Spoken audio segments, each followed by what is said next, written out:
आपके हिसाब से देश का नेता सबसे अच्छा कौन है? कोई नहीं है। कोई नहीं। राहुल गांधी ठीक ठाक है बस। अरविंद अच्छे, वो भी अच्छे हैं। मोदी से ऐसी क्या दिक्कत है? ऐसी दिक्कत उनसे इसलिए भाई सब कुछ में महंगाई बढ़ा दिया। और क्या महंगाई उन्होंने कर दी। जीडीपी हमारी गिरा दी। जीडीपी क्या चल रहा है ये नहीं पता मुझे। हाँ अगर गिरा दी। हाँ इस नादान लौंडिया को गिरी हुई बंदी भी नहीं बोल सकते, क्योंकि गिरगिट गिरते नहीं, वो सिर्फ रंग बदलते हैं। गिरगिट खानदान की लौंडिया है और ध्रुव लाठी के व्हाट्सएप यूनिवर्सिटी की एक छोटी सी स्टूडेंट है। मतलब जीडीपी का मतलब नहीं पता, लेकिन जीडीपी गिर रही है ये इसको पता है। सही बेबी, आसानी से मान मत लिया करो जर्मन शेफर्ड की बात, कभी कभी तकलीफ में पड़ जाओगे। कोई भी फायदा उठाकर निकल लेगा, जैसे इस लौंडिया के साथ हुआ। अरोड़ा चक्रवर्ती, इसका पूरा परिवार मना कर रहा था कि अब्दुल वैसा ही है जैसा सबका अब्दुल होता है, लेकिन ना, इसको तो प्यार का भूत सवार था। इसने बोली नहीं, मेरा वाला अब्दुल थोड़ा अलग है, और भाग गई अब्दुल के साथ।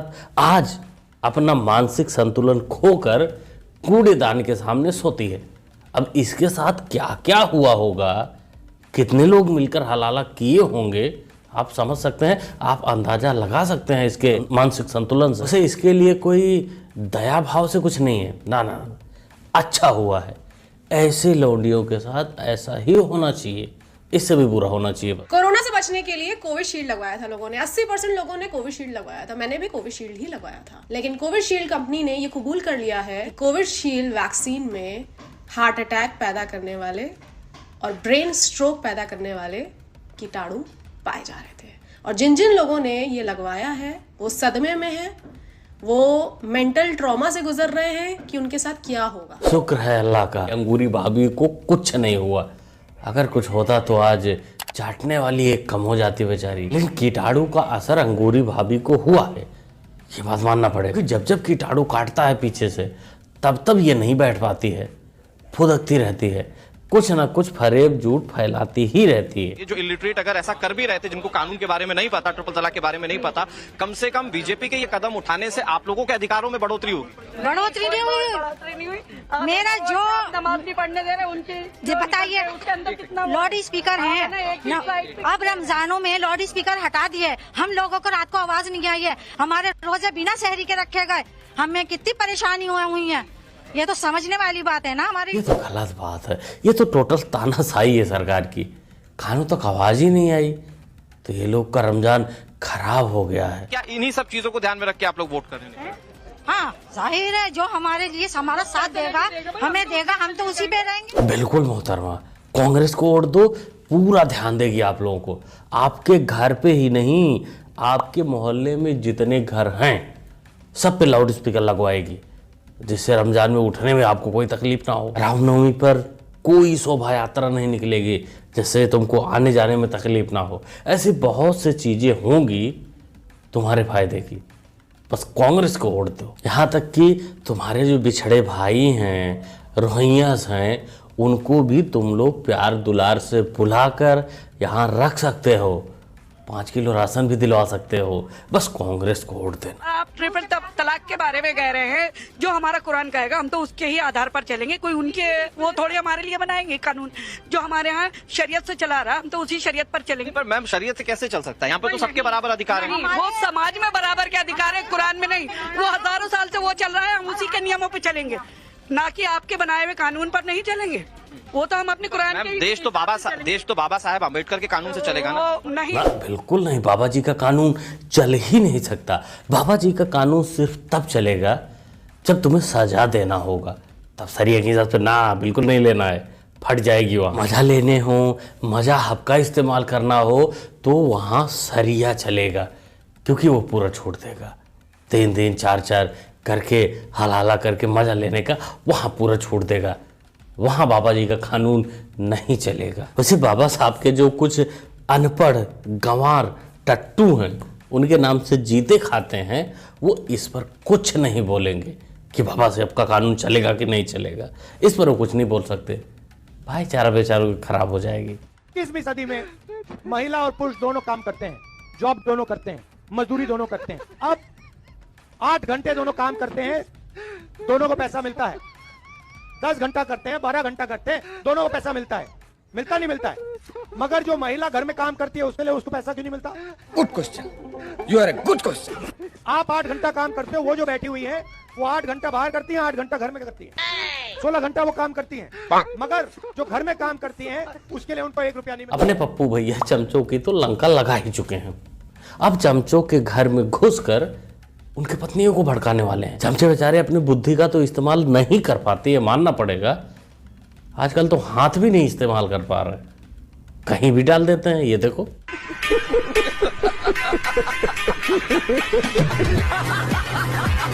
जैसे जैसे तरबूजा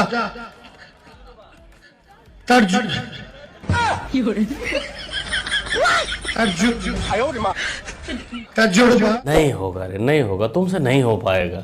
तुम्हारा राजनीतिक तजुर्बा देखकर तरबूजा भी शर्मा जाए। तुम्हारे पापा ने चारा खाया था गाय भैंस का, वो अलग बात था।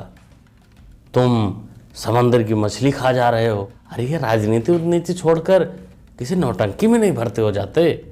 वैसे वहाँ भी दिमाग चलाना पड़ता है, नहीं हो पाएगा रे तुमसे। मिस्टर जी, एक सवाल है। पूर्णिया में तेजस्वी यादव ने कहा है साफ तौर पे कि अगर आप इंडिया को वोट नहीं देते हैं तो एनडीए को दीजिए। आखिर क्यों डर रहे हैं इतना? किसने कहा है? तेजस्वी यादव ने कहा है कि इंडिया को अगर आप लोग वोट नहीं देते हैं तो एनडीए को दे दीजिए। दोनों तो एक ही है। हम तो देश बचाने की बात कर रहे हैं। तो ये लोग बस खुलकर नहीं बोल पा रहे कि वोट मोदी जी को ही देना है। बस बेचारे शॉर्टकट इस्तेमाल कर रहे हैं। इंडी नहीं एनडीए को दे दो। अरे सीधा सीधा बोल क्यों नहीं देते तुम लोग एक बार? पप्पू तो चलो थोड़ा बहुत इशारा कर ही देता है, तुम लोग भी सब मिलकर बोल दो ना कि आएगा तो मोदी ही, वोट उसी को देना है। क्यों फालतू जनता को परेशान कर रहे हो? लेकिन मुझे ये बताइए कि ये जो सबके लिए बराबरी का कानून है, आप पढ़े लिखे भी मालूम होते हैं, सबके लिए बराबरी का कानून, यहाँ पर क्या सरकार गलत कह रही है? बराबरी किसको कहते हैं? सिविल कानून सिर्फ इसके लिए कि आपका धर्म के हिसाब से? नहीं, पर ये तो नहीं कह रही सरकार कभी भी कि हम हिंदुओं को इसमें प्रॉफिट देंगे। उनके लिए भी समान है। खुले अल्फाजों में कहा गया ना, खुले अल्फाजों में कहा गया ना हमसे कि भाई मुस्लिम्स को नहीं दिया जाएगा। नहीं, ऐसा तो कभी नहीं कर सकते। अभी 3 दिन पुराना आप उठा करके देखिए, 3 दिन पहले नरेंद्र मोदी ने क्या कहा है? मुसलमान घुसपैठियों को दिया जाएगा। मुसलमान घुसपैठी है क्या?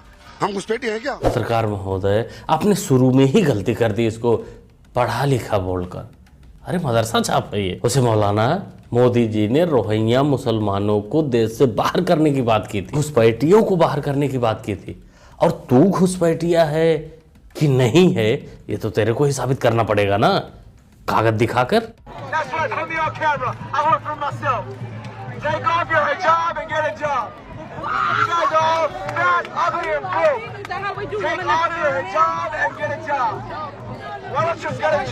क्या से क्या तरकीब लगा रहे हैं अरब वाले। हिजाब खोलना है इनको तब ये नौकरी देंगे। इनका कहना है कि हिजाब छोड़ो नौकरी पाओ। वैसे मियाँ खलीफा भी नहीं पहनती, कहीं इसी संगठन से तो नहीं जुड़ी थी? पता नहीं भाई इन लोगों की कौन सी नौकरी दी जा रही है, ब्लो वाली या फिर आसाम जाओगी? अच्छा, तो आसाम में रहती हो? हाँ। अच्छा, तो मतलब किस काम के लिए जा रही हो? वोट डालने के लिए। अच्छा, वोट डालने के लिए। अच्छा, तो चलो बढ़िया है भाई। वोट किसको दोगी? कांग्रेस को दोगी? हाँ। और बीजेपी को नहीं देना है? अच्छा, काहे? बीजेपी को देंगे तो देखो कितना दिक्कत होती है, हमारे उधर कांग्रेस तो चलती है। अच्छा, इसलिए अच्छा, चलो ठीक है। इस वीडियो को दिखाने का सिर्फ इतना मतलब था कि वोट देने जरूर जाएं। ये ना सोचें कि कड़ी धूप है, हमें टाइम नहीं है, या हमारा कैंडिडेट तो ऐसे ही जीत जाएगा। ये जो इतनी लंबी लंबी लाइनें लगी हैं, कड़ी धूप में लगी हैं, अपने घर बच्चे कारोबार को छोड़कर लगी हैं, ये सिर्फ और सिर्फ अपने मकसद में कामयाब होने के लिए लगी हुई हैं। और आपको अपने मकसद में, आपको अपने कैंडिडेट को जिताने के लिए लाइन में लगना ही पड़ेगा। कांग्रेस ने अपने घोषणा पत्र में 2 बातें और कही हैं। विरासत टैक्स के साथ साथ उन्होंने एक बात और कही है। उन्होंने कहा है अल्पसंख्यकों को उनकी पसंद की खाने की स्वतंत्रता देंगे, यानी वह गौकसी कराने का खुली छूट देंगे। क्या आप गौकसी को छूट देंगे क्या? अरे इन बेशरम लोगों को देखो ना, भारत की आस्था के साथ कैसे खिलवाड़ कर रहे हैं। इन बेशर्मों को अपने मकसद में कामयाब ना होने के लिए फिर से कहूँगा, वोट डालने जाना पड़ेगा, लाइन में लगना पड़ेगा, कड़ी धूप में खड़ा होना पड़ेगा। नहीं तो ये मैनिफेस्टो में जो है ये तो सिर्फ ट्रेलर है, ये तो सब ऊपर ऊपर का है। अंदर से ये लोग क्या करेंगे, अंदर इनके मन में क्या है, वो बहुत भयानक। संसाधनों पे पहला अधिकार इनका होगा, ये तो हमारे पूर्व पीएम बोल ही चुके हैं। वोट बोल रहे बेचारी, उन्होंने खुद ने दिया, क्या दिया उसमें? वो बोल रहे बीजेपी को वोट देना है मेरे को, आप कांग्रेस के दबा रहे हो। ये कौन सा तरीका हुआ आपका? इस तरीके से आप हरकत करोगे, नौकरी से जाओगे। मैं शिकायत करता हूँ आपकी ऑनलाइन। शर्मान जी, आपको आप सरकारी कर्मचारी होकर नजरें बिगड़ी आपकी। देखिए अभी वो सही है, 108 साल की नौकरी छोड़ बोलेगी। अगर वो स्वयं कह रही है 108 साल की है, ये तो मानो।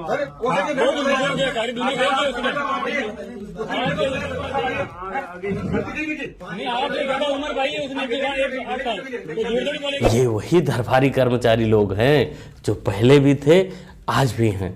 अब पहले खुद ठप्पा मार लेते थे, किसको जिताना है ये खुद ही फैसला कर लेते थे, लेकिन अब आज मामला बदल चुका है।